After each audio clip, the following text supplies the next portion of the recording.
السلام علیکم ورحمۃ اللہ وبرکاتہ۔ دوستوں، امید کرتا ہوں کہ آپ لوگ خیر و عافیت سے ہوں گے۔ دوستوں، آج میں آپ لوگوں کے سامنے NIOS board class 10 subject Urdu chapter number 10 لے کر آیا ہوں۔ امید ہے کہ آپ اس چیپٹر کو مکمل دیکھیں گے اور اس چیپٹر سے بہت کچھ حاصل کر کے جائیں گے۔ چلیے چیپٹر نمبر 10 شروع کرتے ہیں۔ پنچ تنتر کی کہانی۔ تعارف۔ کہانی کے معنی ہے کہنا۔ عام طور پر کہانی بول چال کی زبان میں لکھی جاتی ہے اور سبھی لوگ اسے دلچسپی کے ساتھ سنتے ہیں۔ کہانی خواہ کوئی بھی ہو، اس کے سننے والے کا تجسس برقرار رہتا ہے۔ کہانی اپنی بات دوسروں تک پہنچانے اور اخلاقی قدریں سکھانے کا مؤثر ذریعہ ہے۔ اس میں کرداروں کا آپس میں تال میل ہوتا ہے اور واقعات کا تسلسل قائم رہتا ہے۔ ابتدائی زمانے میں جب تحریر کا رواج نہیں ہوا تھا، اس وقت کہانیاں سننے سنانے سے ہی تعلق رکھتی تھیں۔ ان کہانیوں کا کوئی ایک مصنف نہیں ہوتا تھا۔ ایسی کہانیاں سینہ بسینہ لوگوں تک منتقل ہوتی رہیں۔ جہاں تک کتھائیں اور پنچ تنتر کی کہانیاں اس کی بہترین مثالیں ہیں۔ کہانی شروع کرنے کا قدیم طریقہ کچھ اس طرح ہوا کرتا تھا۔ ایک تھا بادشاہ، ہمارا تمہارا خدا بادشاہ۔ کہانیوں میں جن، بھوت، دیو اور پری کردار کے طور پر شامل ہوتے ہیں اور اپنا اپنا کردار بخوبی نبھاتے ہیں۔ ہمارے یہاں ایسی بہت ساری کہانیاں ملتی ہیں جن میں جانوروں کو کردار بنایا گیا ہے، جیسے طوطا، مینا، شیر اور بکری، یہاں تک کہ مچھلی، کچھوے وغیرہ کو بھی کردار بنایا گیا ہے۔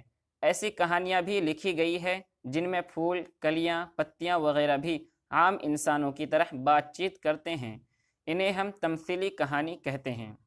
پنچ تنتر کی کہانیوں کا ایسا ہی ایک دلچسپ مجموعہ ہے جس کا ترجمہ دنیا کی بیشتر زبانوں میں ہو چکا ہے۔ آپ کیا سیکھیں گے؟ اس کہانی کو پڑھنے کے بعد آپ کیا سیکھیں گے؟ پنچ تنتر کی کہانیوں کے بارے میں جان سکیں گے، کہانی کے بارے میں معلومات حاصل کر سکیں گے، اس سبق میں آئے نئے محاوروں سے واقف ہو سکیں گے، عقل کی اہمیت کو جان سکیں گے اور سوچ سمجھ کر اپنے کام کو انجام دینا سیکھیں گے۔ علم کی اہمیت جان سکیں گے، محبت اور دوستی کو نبھانے کے جذبے کو جان سکیں گے۔ آئیے پنچ تنتر کی کہانی عقل کے دشمن کو پورا پڑھیں۔ کہانی کا نام ہے عقل کے دشمن۔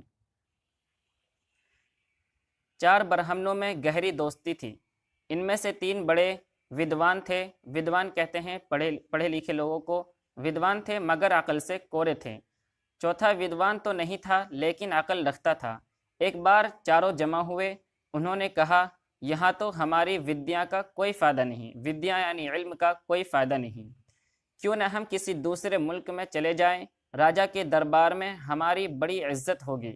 چنانچہ وہ چاروں پورب دیش کو چل پڑے۔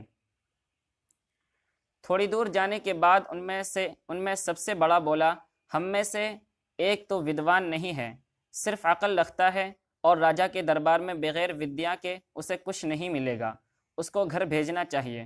دوسرے نے کہا، او بھائی ان پڑھ، تم تو گھر واپس جاؤ، راجا کے دربار میں تمہارا کیا کام؟ مگر تیسرے نے کہا، نہیں بھائی، اس کو بھی آنے دو، بچپن کا ساتھی ہے، ہمیں جو کچھ ملے گا اسے بھی حصہ دیں گے۔ چنانچہ وہ چاروں اکٹھے ہی چلنے لگے۔ کچھ دیر کے بعد ایک جنگل سے گزرے۔ یہاں ایک مردہ شیر کی ہڈیاں پڑی تھی۔ پہلے نے کہا، ہمیں اپنی ودیا استعمال کرنی چاہیے، ہم اس مرے ہوئے شیر کو زندہ کر سکتے ہیں۔ سب سے پہلے میں ہڈیاں جوڑوں گا، اور اس نے پھرتی سے ہڈیاں جوڑ دی۔ دوسرے نے گوشت، خون اور کھال تیار کر دی۔ تیسرا شیر میں جان ڈالنے کے لیے آگے بڑھا۔ ان پڑھ نے اسے ٹوکا اور کہا، ارے ناسمجھ، یہ شیر ہے، اس میں تو جان ڈالے تو یہ سب کو کھا جائے گا۔ اس نے جواب دیا، چھوڑو بھی، مجھے اپنی ودیا دکھانے دو۔ ان پڑھ نے کہا، اچھا ذرا ٹھہرو، میں تو پیڑ پر چڑھ جاؤں۔ اس کے بعد تیسرے ودوان نے اس شیر میں جان ڈال دی، لیکن جو ہی شیر زندہ ہوا سب کو کھا گیا، اور عقل مند ان پڑھ نے درخت سے اتر کر اپنے گھر کی راہ لی۔ تشریح عبارت۔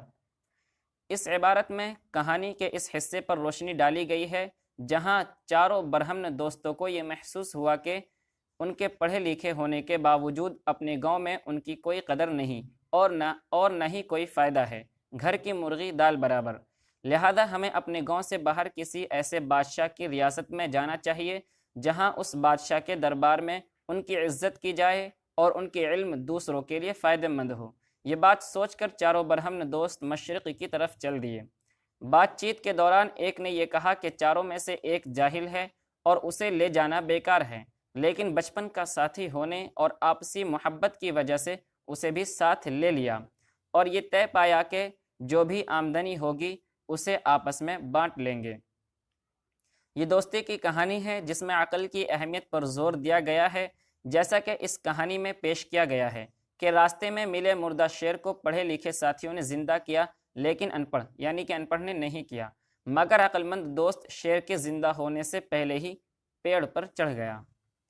شیر زندہ ہوتے ہی تینوں پڑھے لکھے دوستوں کو کھا گیا، ان پڑھ دوست اپنے گھر چلا گیا۔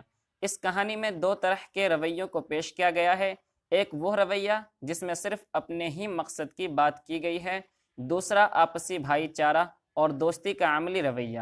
اس کہانی میں یہ بھی بتایا گیا ہے کہ عقل مند ہونے کے لیے پڑھا لکھا ہونا ضروری نہیں، عقل مند دونوں ہی ہوتے ہیں۔ زبان کے بارے میں ایک لفظ ودوان آیا ہے جس کے معنی عالم ہے۔ یہ ہندی زبان کا لفظ ہے، عام طور پر پڑھے لکھے لوگوں کے لیے یہ لفظ استعمال کیا جاتا ہے۔ ودوان کو ناسمجھ اور جو پڑھا لکھا نہیں ہے اسے عقل مند کہا گیا ہے۔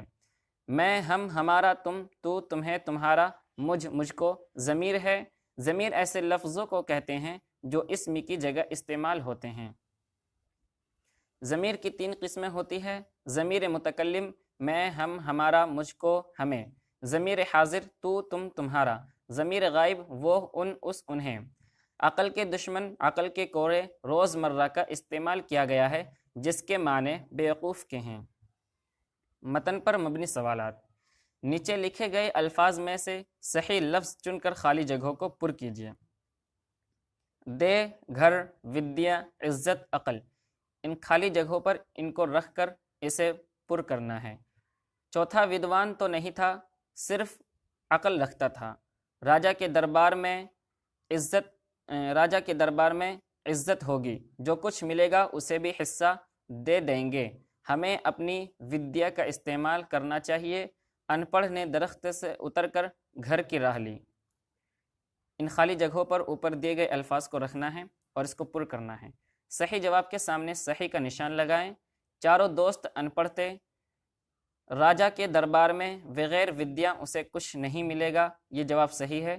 چوتھا، دوست درخت سے اتر کر اپنے گھر کی طرف چل دیا، یہ بھی صحیح ہے۔ شیر کو دیکھ کر چاروں بھاگ گئے، یہ غلط ہے۔ آپ نے کیا سیکھا؟ ہر کہانی میں کوئی نہ کوئی نصیحت چھپی ہوتی ہے۔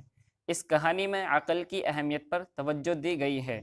سارا علم اور ودیا اس وقت تک بیکار ہے جب آدمی اپنے کیے گئے کام کا انجام سوچنے کے لائق نہ ہو۔ زندگی میں علم کے ساتھ ہنر اور عقل مند ہونا بھی ضروری ہے۔ دوستی اور محبت ایک آفاقی قدر ہے، اسے نبھانا بھی چاہیے۔ انداز بیان۔ کہانی کا انداز و بیان عام فہم اور سہل ہے۔ جملے چھوٹے ہیں اور آسان الفاظ کا استعمال کیا گیا ہے۔ سادہ اور بول چال کی عام زبان استعمال کی گئی ہے۔ اردو کے مشہور قصے چار درویش کا بھی مطالعہ کیجیے۔ یہ جوابات ہے جو ہم نے آپ کو اوپر دے دی ہے۔ تو یہ چیپٹر مکمل ہوا۔ آپ اس چیپٹر کو سمجھنے کے لیے ایک دو بار اور دیکھیں اور اس چیپٹر سے بہت کچھ سیکھنے کی کوشش کریں۔